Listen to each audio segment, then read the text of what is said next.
అందరికీ నమస్కారం అండి.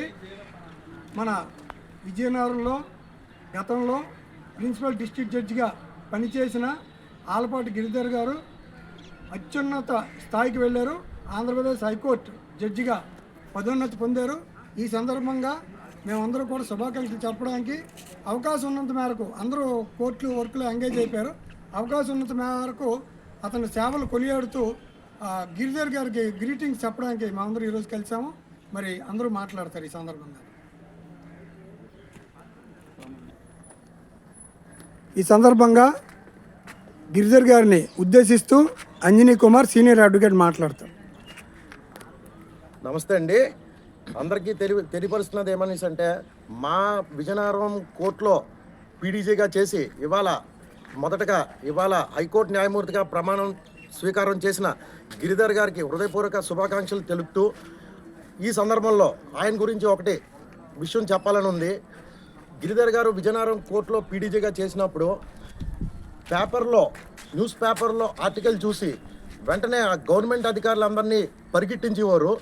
ఇప్పుడు మన జిల్లాలో చేసినప్పుడే విజయనగరం జిల్లా బాగుపడిందంటే, ఇప్పుడు మన రాష్ట్రంలో చేసినప్పుడు ఆంధ్రప్రదేశ్ రాష్ట్రంలో గవర్నమెంట్ సెక్టర్స్ అందరూ భయపడి పనిచేస్తారని నా నమ్మకం. కాబట్టి గిరిధర్ గారికి వన్స్ అగైన్ కంగ్రాచులేషన్స్ చెప్తూ సెలవు తీసుకుంటున్నాను. ఇంకో senior advocate CH Prabhakar Rao గారు మాట్లాడతారు. మన ఆలపాటి గిరిధర్ గారు ఇక్కడ ఒక సంవత్సరంన్నర కాలం జిల్లా జడ్జిగా చేశారండి. ఈరోజు ఆయన హైకోర్టులో పదోన్నతి మీద హైకోర్టులో న్యాయమూర్తిగా ప్రమాణ స్వీకారం చేస్తున్నారు. ఆయన ఇక్కడ ఉండేటప్పుడు ఎవరైనా కానీ పబ్లిక్ వచ్చి నాకు ఈ కష్టం ఉందని కానీ ఎటువంటి రిప్రజెంటేషన్ చేసినా ఆ ప్రాబ్లం గురించి ఆయనే స్వయంగా ఆ స్పాట్లోకి వెళ్ళి అది ఏదో ఒక విధంగా అంటే మారుభాషల్లో కూడా వెళ్ళేవారని విన్నాను నేను. అంటే మన మహారాజా హాస్పిటల్కి కానీ తాడిపూడి డ్యామ్ దగ్గరికి కానీ వెళ్ళి ఇమీడియట్గా వాళ్ళందరినీ ఇచ్చేసి అక్కడ జరుగుతున్న కార్యక్రమాలన్నీ కరెక్ట్ అయితే వాళ్ళని పిలిపించి గట్టి హెచ్చరికలు ఇచ్చి వాళ్ళని లైన్లో పెట్టేవారు. అటువంటి ఆయన కానీ మాకు సంపూర్ణం 3 సంవత్సరాలు కానీ చేస్తే విజయనగరం చాలా బాగుందని మేమందరం అనుకున్నాం.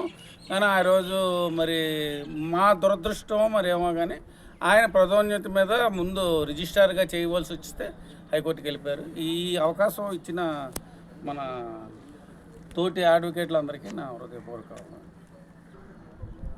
సెంట్రల్ గవర్నమెంట్ తరఫున అడిషనల్ గవర్నమెంట్ ప్లేడర్ ఎన్ని కృష్ణ గారు మాట్లాడతారు. అందరికీ నమస్కారం అండి.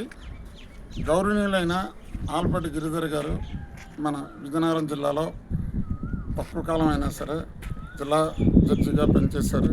వారికి పనిచేసిన టెన్యూర్లో ఒక జిల్లా జడ్జిగా కాకుండా పబ్లిక్ ఇంట్రెస్ట్ ప్రాబ్లమ్స్ మీద ఆయన మిగతా డిపార్ట్మెంట్లలో కూడా అవినీతిని క్రమశిక్షణ కూడా కంట్రోల్ చేసి అవినీతిని నిర్మూలించడానికి ప్రయత్నించారు. అటువంటి జిల్లా జడ్జి మాకు ఒక 1.5 year పనిచేయడం చాలా బాధాకరంగా ఉంది.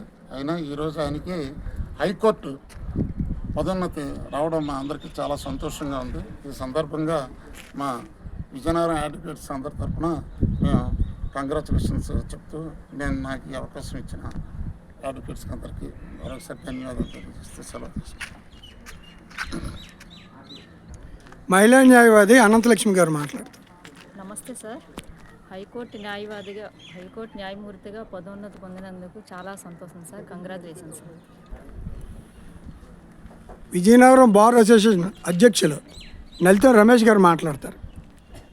ఈరోజు హైకోర్టు న్యాయమూర్తిగా ప్రమాణ స్వీకారం చేసిన శ్రీ ఆలపాటి గిరిధర్ గారికి మా విజయనగరం బార్ అసోసియేషన్ తరఫున హృదయపూర్వక నమస్కారాలు, ఈ శుభాకాంక్షలు.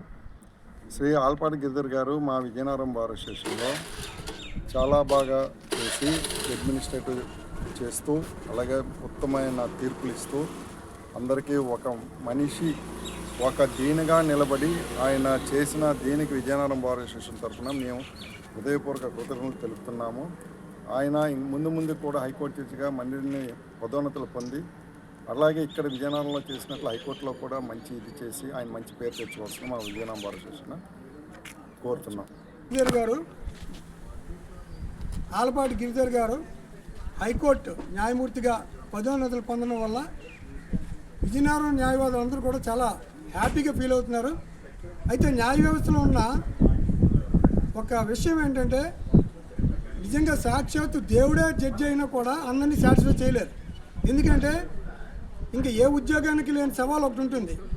కోర్టులో కేసుల్లోని ఇరు పక్షాలు ఉంటాయి కాబట్టి ఏ తీర్పు ఇచ్చినా రెండో పక్షానికి నచ్చదు.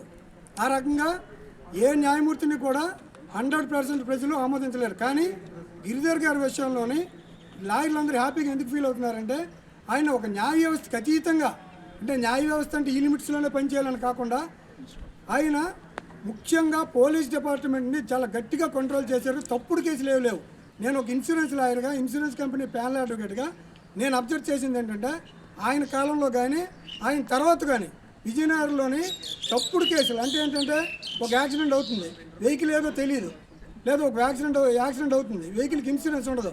అలాంటి సందర్భాల్లోనే పోలీసులు ఇన్సూరెన్స్ ఉన్న వెహికల్ని పెట్టియడం మన గతంలో చూసేవాళ్ళని. కానీ ఆలపాటి గిరిధర్ గారి వల్ల ఇదే కాకుండా చాలా విషయాలు, అలాగే కోర్టు స్టాఫ్ కూడా ఆ రోజుల్లో మధ్యాహ్నం భోజనంకి ఇంటికి వెళ్ళిపోతుండేవారు అంతకుముందు చాలామంది. అంటే ఎవరనేది మనకు కాదు, కామన్గా చెప్తున్నాను. కానీ గిరిధర్ గారు ఉన్నంత వరకు కూడా కోర్టు స్టాఫ్ కూడా భోజనంకి ఇంటికి వెళ్ళేవారు కాదు, క్యారేజీలు తెచ్చుకునేవారని నేను వినేవాడిని. ఈ రకంగా అతను ఒక హైకోర్టు జడ్జి కన్నా బియాండ్గా వర్క్ చేశారనడంలో అతిశయోక్తి లేదు. కాబట్టి మరి మా బార్ ప్రెసిడెంట్ గారు మిగతా పెద్దలందరూ కూడా చాలా హ్యాపీగా ఫీల్ అవుతూ ఈరోజు మేము గిరిధర్ గారికి శుభాకాంక్షలు తెలియజేస్తాం ఈ సందర్భంగా.